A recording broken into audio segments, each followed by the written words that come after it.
we've got a poetry comedian or a comedy poet or a... I don't know, Tom. What would you say? Just wait until you hear it.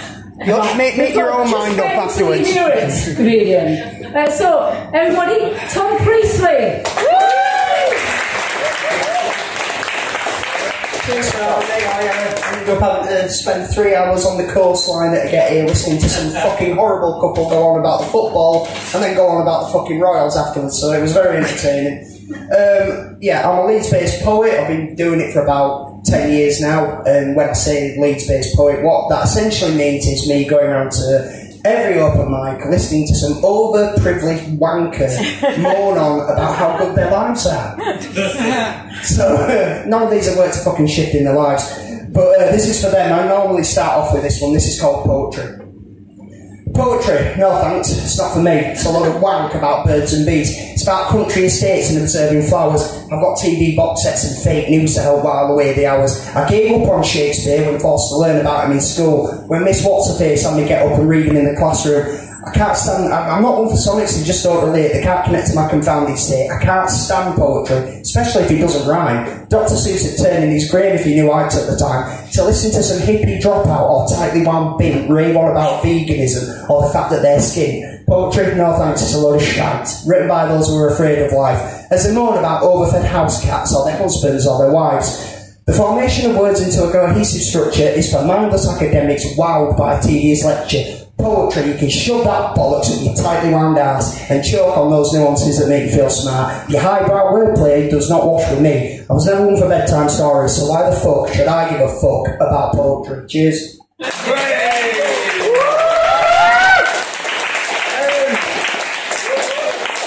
There was a write-up for this saying that I were a failed warehouse operative. That's not entirely true. I am back at work tomorrow at 6 o'clock in the morning packing orders, so if anyone could give me a lift back to Leeds, that would be much appreciated. But I need to get my free pint first.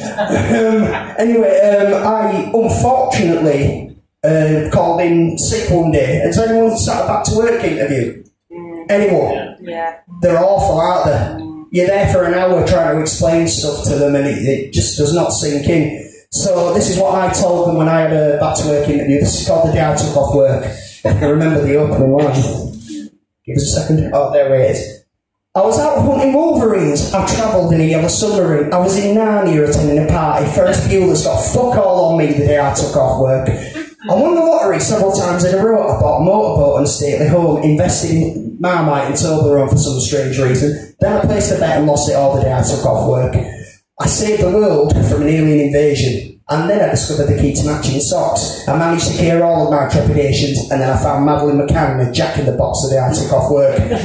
Racing through minefields and navigating through asteroids, I administered a marriage between a cowboy and his horse. Then out on the running moon, they sent me a postcard. The day I took off work was a continuous Mardi Gras. I built a time machine out of the fridge. I helped Led Zeppelin write a comeback hit. I aided Force 10 blowing up that damn bridge, and I managed to make Lego and stick over its pieces fit the day I took off work. I tripped the light fantastic and burnt the candle at both ends, partying from dusk till dawn until the glow set me round the bend. I awoke in an alternate universe where Ian Curtis and Kurt Cobain never hailed that hearse, where a red light means go and a green light means reverse. Tell me, sir, does this sound too absurd when I tell you what I did with my day off? With a twist and a shout, I restored Atlantis. I got the Ark of the Covenant back from the Nazis. I flew around the sun, a massive running in slow motion. The day I took off work was filled with commotion. Life is a dream, and that says it all. The day I took off work was a splendiferous, manic, unbelievable fucking bore.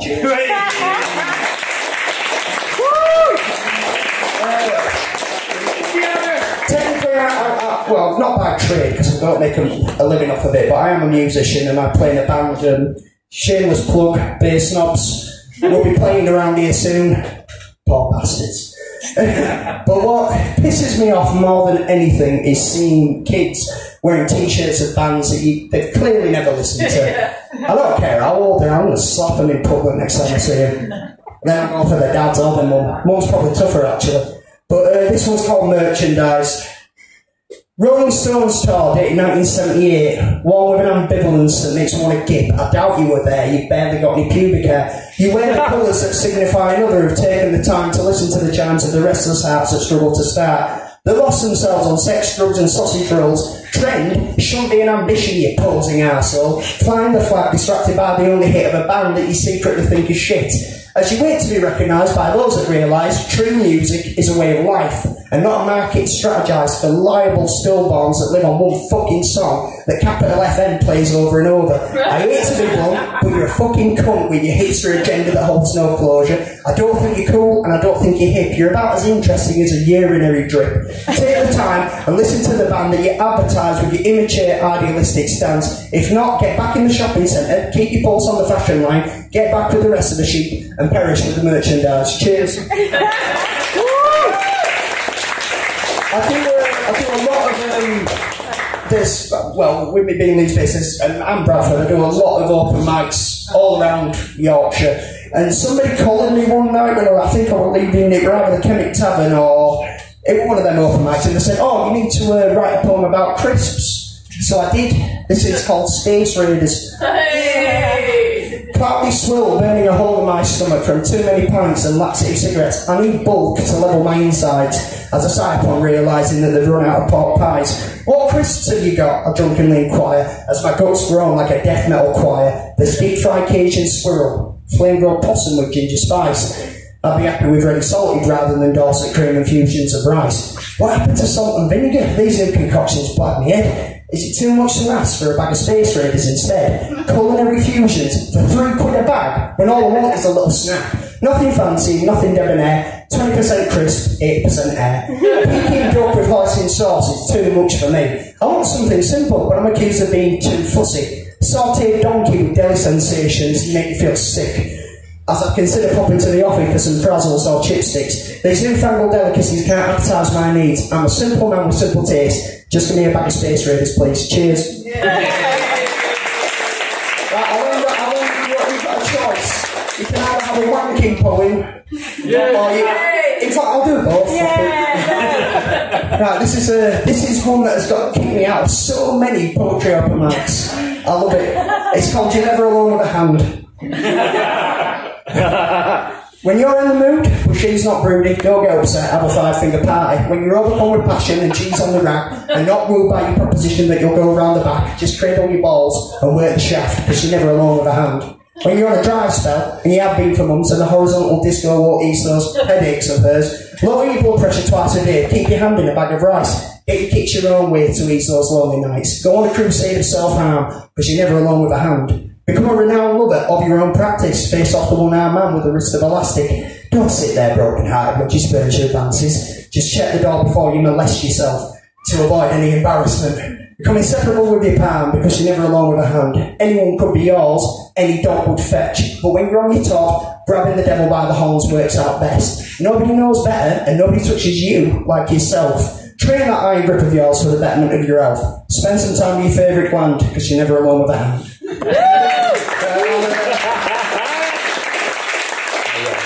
My ex hates this one. It's called For Your Thighs Only. You can tell I'm a big James Bond fan. I'll end with this one and then we'll get someone with talent up. But thank you very much for having me. So yeah, this is For Your Thighs Only. You make me vast and bulbous, I can barely contain my trousers. You fatten my tulip like no other. I even like the bruises you leave on me knackers. When the third leg is flatlined and the fear of impotence is sexy, I only need to think of you, and I'm hard once again. I'm an immature ejaculator that'll tickle your belly button from the inside. My bell will ring at the back of your throat as you recount all the ceiling tiles. My love knows no bounds, there's nothing I can do. And for your thighs only, you lucky lady, you.